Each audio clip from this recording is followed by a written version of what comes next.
After weeks of mounting tensions, United States officials have warned that a Russian attack on Ukraine could happen any day now.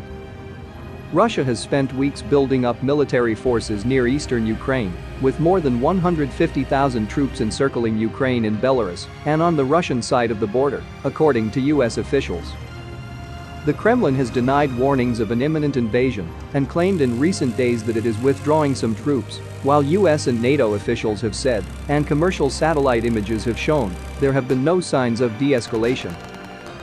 As global leaders continue to engage in diplomatic efforts to avoid war between Russia and Ukraine, a senior Department of State official told ABC News warned Thursday that this is perhaps the most perilous moment for peace and security since the end of the Cold War.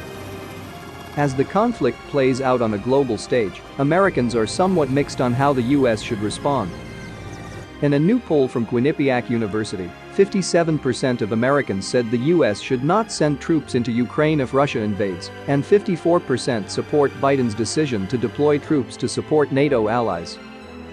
Earlier this week, President Joe Biden addressed the American public and again made clear the US will not send troops to support Ukraine. But he promised to defend every inch of NATO territory, already deploying several thousand more troops to Europe, and to support the Ukrainian people and their government with lethal defensive weapons, economic aid, and crippling US and allied sanctions on Russia. That high level of US involvement is necessary, he said, because this is about more than just Russia and Ukraine. It's about standing for what we believe in, for the future that we want for our world, for liberty, the right of countless countries to choose their own destiny, and the right of people to determine their own futures, or the principle that a country can't change its neighbor's borders by force, Biden said. If we do not stand for freedom where it is at risk today, we'll surely pay a steeper price tomorrow.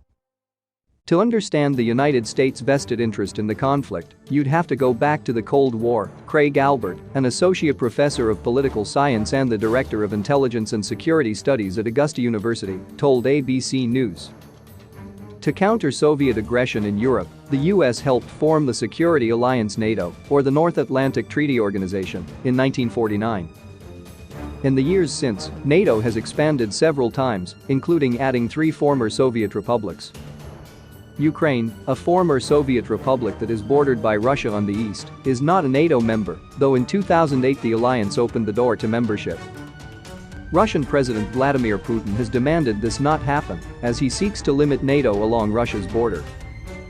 As Russia tries to reassert itself into the great power game, the US is seeking to maintain the balance of power in Europe and protect Ukraine as a buffer against Russian perceived aggression in Europe itself, Albert said, noting that Ukraine is strategically important for Russia, the US and NATO. Ukraine is a democracy, it's the only really functioning democracy of the few in the former Soviet space, Pauli said. Although democratization has had sort of a challenging path in Ukraine, it's hard to argue that it is not a democracy. Democracy in Ukraine is worth protecting, he continued. Democracy is our best guarantee against war and best assurance of peace. The exact impact of an invasion beyond the front lines remains unclear. Though Biden warned the American people that there would be consequences at home, foremost an increase in energy prices as a result. I will not pretend this will be painless, Biden said Tuesday. There could be impact on our energy prices, so we're taking active steps to alleviate the pressure on our own energy markets and offset rising prices.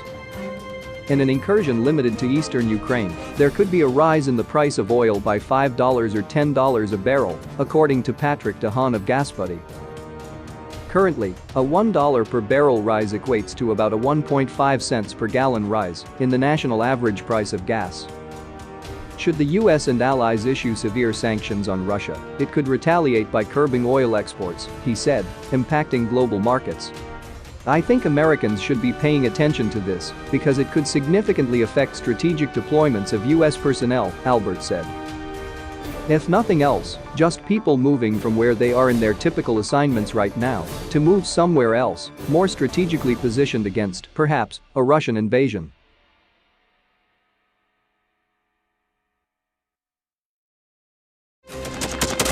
Thanks for watching, and don't forget to subscribe. Also, if you want to support Warthog Defense, please become our member and get early access to new videos, exclusive members-only videos, and become administrator in comment section. The membership link is in the description. Rescues every day. We had a guy last week at 6 rescues in 6 days. You know, he's doing the job every day.